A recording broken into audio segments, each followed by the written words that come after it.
Ndabasuje mwese amahoro yimana nabanenamwe cyumweru cyiza cyumugisha ku bakristo mwese muri rusange. Nizere koko Imana uyu munsi yabagendereye, abagiye gusenga Imana yabagendereye, n'abatagiyeyo Imana yabagendereye. Mwese muri rusange mbifurije umugisha w'Imana. Yesu naduhana umugisha bene data. Ndabashimye mwese yuko tugiye kuganira kuri iki kiganiro kimeze gutya. Mwese muri rusange ndabakunda cyane. Amazina yanjye nk'uko bisanzwe nita Usengimana Daniel, nkaba nkora umurimo w'Imana. Yesu aduhana umugisha. Yesu nashimwe. Ndabashimiye rero muri rusange kuba mugiye kuntega amatwi kuri iki kiganiro tugiye gukora cy'iminota mikeya, ntabwo mbatindira. Yesu aduhane umugisha. Ikiganiro kimeze gute? Iki kiganiro kimeze ngo ndabizi yuko mugiye kuntera amabuye, mwayantera mutayandira, Yesu azayangiza. Yesu nashimwe. Iki kiganiro kirareba abantu bose, abasenga n'abadasenga. Iki kiganiro kirareba abantu basenga cyane cyane, abantu basenga mu kuri no mu mwuka. Uwo muraje mu mwango kubeki warakaye, tugomba kurakara. Ese koko niba turi abantu bakorera Imana, aho inyuma yacu, hano inyuma yacu murahabona iki?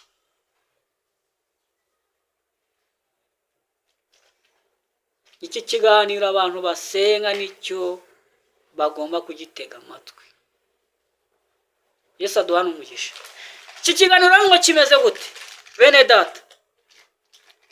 Iki kiganiro kimeze ngo hari umugabo umaze imyaka 32 asenga. Umugabo yariteguye mu gitondo, hari ku cyumweru, aritegura aravuga ati madamu ngiye gusenga. Umugore atanya kumuca intege ati mugabo mwiza wijya gusenga, nta myenda ufite yo kwambara. Hirya hari umugabo baturanye w'umukire, kandi basenga muri urwo rusengero rumwe. Umugabo abwira umugore ati madamu mwiza, imyambaro mfite ndayishimira, hari n'abantu batayifite, ariko njyewe uyifite ndayishimira. Umugore aramubwira ati koko uri umuntu ukorera iki Imana, yaba ari mu bukene urayikorera. Umugabo aramusubiza ati n'umunsi nabonye amafaranga nakize nzayinambaho. Wa mugabo we baturanye rero aratambuka, basanga bari kubivuga, abatega amatwi. Wa mugabo arangije aragenda. Si umuntu basengana, arangije aragenda. Wa mugabo ajya mu rusengero nk'uko bisanzwe. Bagezeyo pasiteri arigisha imirongo yose. Aramanuka muri za Luka, za Yohane, Matayo, Yakobo, arayigisha ko hacaho umwanya w'abaririmbyi bararirimba. Umugabo abarahagurutse, pasiteri ndafashijwe. Ufashijwe n'iki? Fashijwe n'ijambo ry'Imana twigishije uyu munsi. Nkeneye gushima Imana. Ahantu yayicaye baramunyengaga ati nk'uyu yaje gusenga gute? Ariko icyo yashakaga niwe wari ukizi.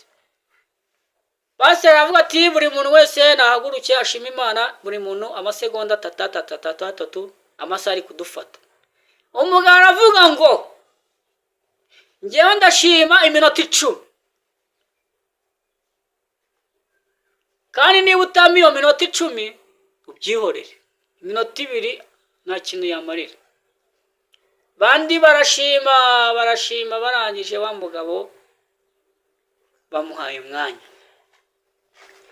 wa mugabo aritonda aragenda ashima Imana, avuga ati Mana yanjye wanzanye ku isi ubizi, ni wowe wanzanye ku isi, ndagushimye yuko ko wanzanye ku isi. Bamwe ati ni iby'ukuri, twese twaje ku isi tuzanywe n'iki? N'Imana. Umugabo aratangira ati Mana ishobora byose, ndagushimye yuko ko wampaye imyenda myiza, kandi mu by'ukuri yambaye imyenda mibi, kandi asenyera muri iryo torero. Umugabo arashima ati ndagushima Mana ko wampaye imyenda myiza yo kwambara, ndagushima yuko ko wampaye inkweto zo kwambara. Ye yambaye silipa zitobotse, ishati itobotse, ipantaro itobotse, kandi asenyera muri iryo torero. Amaze nk'imyaka 32.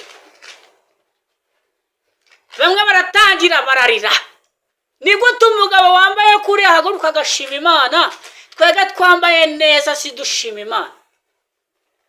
Iyo ni ingingo yabateye.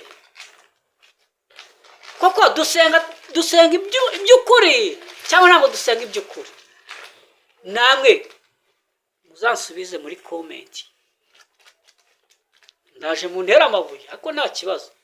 Umugabo aratangira arashima, aravuga ati Mana nagushimye, nashatse mu bukene, nzana umugore mu bukene, mutungira mu bukene, mwambika ubusa, nanjye ndiyambika ubusa, byose bireba.